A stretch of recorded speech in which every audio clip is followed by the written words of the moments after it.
लागू करो, लागू करो। माननीय उच्च न्यायालय के आदेश को लागू करो, लागू करो, लागू करो। सभी बर्खास्त साथियों की कार्यवाही करनी होगी, करनी होगी, करनी होगी।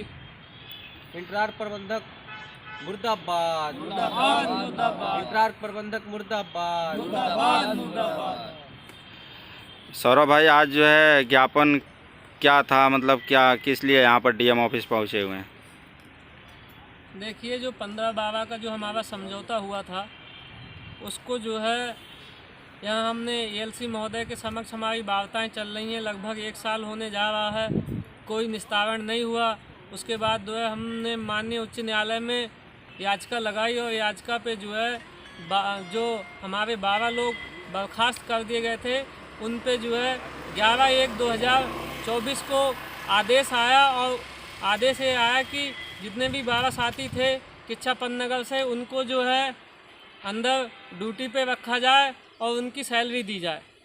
लेकिन हमने जो है कंपनी प्रबंधक से फ़ोन पर भी बात करी तो उनने जो है ऐसे ही ढीला ढाल कर दी। उसके बाद जो है हम लोगों ने लेटर दिया, उसका अभी तक कोई रिप्लाई नहीं दिया।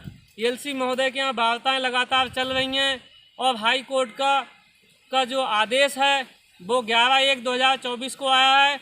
उसके बाद इनने हमारे जो 32 लोग थे हम लोग, उसमें से फिर जो है 8 लोगों को 20 तारीख को टर्मिनेशन कर दिया और 4 लोगों को 31 तारीख को टर्मिनेशन कर दिया। हाई कोर्ट के आदेश के बाद भी प्रबंधक नहीं मान रहा है, बराबर गैरकानूनी काम कर रहा है। मैं आपको दिखाऊंगा, मेरे पास ऑर्डर भी हैं, 3 ऑर्डर अलग अलग नामों से हैं और 12 लोगों को उसमें सैलरी देने का और कार्रवाई करने की बात कही गई है। लेकिन ना तो यहाँ के शासन प्रशासन उसमें पार्टी है, श्रम विभाग पार्टी है, राज्य सरकार पार्टी है, यहाँ के मजिस्ट्रेट साहब पार्टी हैं, मगर जो है अभी तक वो आदेश लागू करवाने की बजाय, जबकि 15/12 के समझौते को उसमें कंसीडर किया गया है, उसके बावजूद भी लोक अदालत का आदेश जो है हमारे पास है, श्रम न्यायालय का अवार्ड हमारे पास है, इन सब तमाम सारी चीज़ों को लागू करवाने के बजाय जो है यहाँ के शासन प्रशासन के पास तमाम सारे लेटर दे चुके हैं। आज अभी हम लोग आए थे और डीएम साहब से मिले थे तो उनने एडीएम साहब के लिए वो लेटर रेफर कर दिया है, मगर उस पर भी कोई निस्तारण की बात नहीं कही उनने। तो मेरा ये कहना है, जो हाई कोर्ट से आदेश आ रहे हैं, अगर आम जनता आम जनमानस के खिलाफ आदेश आते हैं तो यहाँ का प्रशासन तुरंत एक्शन में आकर कार्रवाई करता है। जो आपके सामने उदाहरण है, जो गपूर बस्ती, जो रेलवे की ज़मीन पे मामला था, आदेश आया, तुरंत इनने बस्ती उजाड़ दी। वहाँ पे बूढ़े बुजुर्ग लोग थे, वहाँ पे प्रेग्नेंट महिलाएं थीं, वहाँ पे छोटे छोटे बच्चे थे, सब बेघर हो गए उस ठंड में।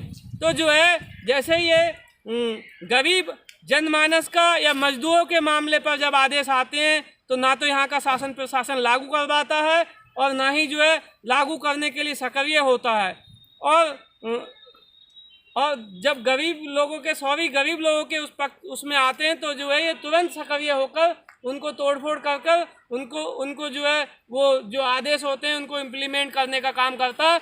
मगर प्रबंधक और पूंजीपति के खिलाफ कोई ऑर्डर आते हैं तो ये मुंह तक नहीं खोलते हैं कि भाई जो इन आदेशों को लागू करना चाहिए, नोटिस तक नहीं भेजते हैं। और अभी तक जो है 1 महीना होने जा रहा, लागू नहीं करवाया है। प्रशासन जो है चुपचाप बैठा हुआ है, कोई कार्रवाई करने को तैयार नहीं है। इतने तमाम सारे लेटर लगा दिए। अब आप सोचो, जो है अगर ये आदेशों को शासन प्रशासन लागू नहीं करवाएगा, रुद्रपुर मार्केट में चौड़ीकरण करना है, तुरंत दुकान तोड़ दी जाती हैं। आपने देखा कुछ दिन पहले कैसे पूरा रोडवेज के सामने व्यापारियों की दुकान जो है G20 के नाम पे हटा दी गई। मगर यहाँ पे जो है पूंजीपतियों के ऊपर इनका डंडा नहीं चलता है, उनको हड़काने का, उनको बोलने का कोई बस नहीं चलता है। मजदूरों के खिलाफ जब ऑर्डर आते हैं तो तुरंत जो है पीएससी और पुलिस बुला के वहाँ पे छावनी बना देते हैं, तुरंत खदेड़ने का काम करते हैं। तो आप बताओ कि हम लोग जाएं तो कहाँ जाएं? हमें अब क्या करना चाहिए अगर प्रशासन इन आदेशों को लागू नहीं करवाता है? ये हमारी जनता से, आप लोगों से डिमांड है कि भाई अब हमें क्या कदम उठाना चाहिए। अब आदमी कितने दिन इंतज़ार करेगा इन चीज़ों का? तो ये मेरी जो है अपील है। और इस तरह का रवैया यहाँ के शेड्यूल के खाली इंटवा की नहीं, चाहे वो करोलिया के साथी हों, चाहे जो है टीवीएस लुकास के साथी हों, सब लोगों के साथ यही स्थिति बनी हुई है और सिडकुल में जो है पूरा माहौल ख़राब है। और इसका ये अगर ऐसे ही चलता रहा तो बहुत जल्दी जो है यहाँ पे बड़ा विवाद हो सकता है, बड़ा अशांति के जो है चीज़ें हो सकती हैं।